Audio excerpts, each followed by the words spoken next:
நண்பர்களே, இன்று இந்தியன் 2 முதல் காட்சி பார்த்தேன். அதில் இந்தியன் தாத்தா முதல் இந்தியன் படத்தில் அவரே களை எடுப்பார். அதுவும் அரசாங்க அலுவலகத்தில் நடக்கிற கலையை மட்டும் எடுப்பார். இந்த படத்தினுடைய மைய கருவே என்னன்னு கேட்டிங்கன்னா, ஒவ்வொரு வீட்டுக்கும் ஒரு இந்தியன் தாத்தாவோ, ஒவ்வொரு இடத்துக்கும் இந்தியன் தாத்தா சுத்தம் பண்ண முடியாது, களை எடுக்க முடியாதுன்றதுனால நம்ம வீட்டை முதல்ல சுத்தமாக வச்சா நாடே சுத்தமாகுன்றது தான் இந்த மையக்கரு. இப்போ உள்ள சமூக வலைத்தளங்கள்னால எவ்வளவு விரைவாக எல்லாருக்கும் ஒரு விஷயம் கொண்டு சேர்க்கப்படும், அது எந்த அளவுக்கு ஒரு பாதிப்பை ஏற்படுத்தும், அதனால எவ்வளவு புரட்சியும் பண்ண முடியும் அப்படின்றத ரொம்ப அழகா தொழில்நுட்பத்தை வாரி இறைச்சி எடுத்திருக்காங்க. ரொம்ப பிரம்மாண்டமா இருக்கு. சங்கர் படத்துல எப்பவுமே பிரம்மாண்டம் இருக்கும், ஆனாலும் வசனங்கள் நறுக்குன்னு அங்கங்க ரொம்ப அழகான வசனங்கள் இருந்தாலும் 4 பேர் வசனம் எழுதியிருக்காங்க. சுஜாதாவை நம்மளால நினைக்காம இருக்க முடியல. இசை ரஹ்மானை ரொம்ப மிஸ் பண்றோம். இந்த யூனி பைசைக்கிள் பார்த்துருப்பீங்க. இதில் கமல் எவ்வளவு தூரம் அவர் டூப்பெல்லாம் போடாமல் எவ்வளவு தூரம் எவ்வளவு நேரம் பயணம் பண்ணியிருக்காரு. அதை எப்படி தொடர்ச்சியாக விறுவிறுப்பாக கொடுத்துருக்காங்க. இதெல்லாம் சாமான்யமாக வெளிநாட்டு நடிகர்களால் நடிக்க முடியும். நம்ம நாட்டில் இருக்கிற தொழில்நுட்பத்தை வச்சு எவ்வளவு அழகாக எடுத்திருக்காங்க. அதே மாதிரி இதில் நிறைய பேர் அதில் இல்லை. இப்போ இருக்கிறவங்க அதில் நடித்தவங்க கிட்டத்தட்ட ஒரு 1/2 டஜன் நடிகர்கள் இப்போ நம்ம இழந்துட்டோம். இருந்தாலும் அவங்களுடைய உழைப்பை நல்லா கொடுத்துருக்கு. தமிழ்ல அறிமுகமாகிறதே படம் ஆரம்பிச்சு ஒரு 25 நிமிஷத்துக்கு அப்புறம் தான் அவர் வர்றாரு. அது கொஞ்சம் கமல் ரசிகர்களுக்கு ஒரு பெருத்த ஏமாற்றம்.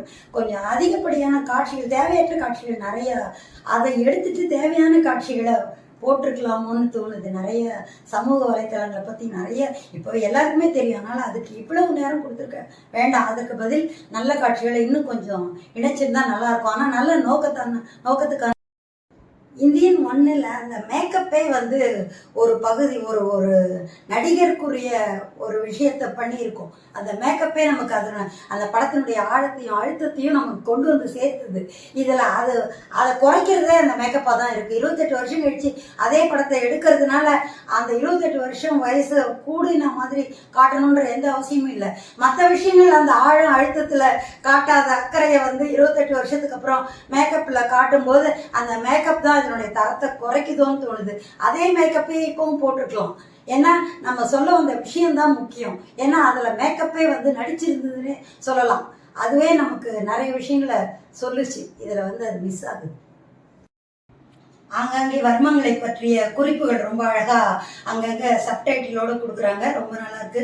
தெரியாதவங்க அதை தெரிஞ்சுக்கிறதுக்கும் ஒரு வாய்ப்பு இருக்கு.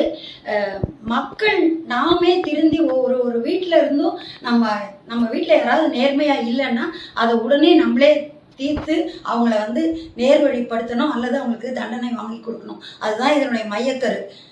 இது விவேக் சொல்ற மாதிரி இவர் இந்தியன் இல்லை, பேன் இண்டியன் இந்தியா பூராவும் போய் ஒவ்வொரு மிகப்பெரிய முதலைகளை வேட்டையாடுறாரு. இவர் திமிங்கலத்தை கொண்டு போய் மறுபடியும் கடல்லையே விட்டுடும். நிறைய வசனங்கள் நல்லா இருந்தது. பர்சனலாக எனக்கு சேனாபதியை பிடிக்கும், ஆனால் ப்ரொஃபஷ்னலாக சேனாபதியை பிடிக்கணும் அப்படின்ற வசனம். Corruption is injurious to nation, corruption kills. அந்த மாதிரி election is not a change, it is just an exchange in our country. நிறைய வசனங்கள் நல்லா இருக்கு. இருந்தாலும் அந்த கிரேசி மோகன், சுஜாதா, அந்த கூட்டணி, அந்த படத்தை நம்ம ஒத்திட்டுலாம் பார்க்கக்கூடாது. இந்தியன் தாத்தாவே சொல்லிட்டார், 40 வயசுக்கு மேற்பட்டவங்க கிட்ட நான் பேச விரும்பல, அவங்களாம் கொஞ்சம் ஒதுங்கி இருந்துருங்க அப்படின்னு சொல்கிறார். அவருடைய நோக்கம் இப்போ இளைஞர்கள் நாட்டை திருத்துறதுல முனையணும் அப்படிங்கிறது தான். நல்ல நோக்கத்துக்காக மிகப்பெரிய தொழில்நுட்ப உதவியோடு எடுத்திருக்காங்க. ஆனால் சில குறைகள் இருக்குது. எடிட்டிங்லாம் சாமானிய மக்கள்லாம் இப்போ தெரிஞ்சுக்கிற அளவுக்கு ஆயிடுச்சு. எடிட்டிங்கில் அங்கங்கே தொய்வு ஏற்படுது. மற்றபடி இசை கொஞ்சம் இன்னும் நல்லா இருந்திருக்கலாம். நாங்கள் எதிர்பார்த்து போன இசையை நாங்கள் ரொம்ப மிஸ் பண்ணோம்.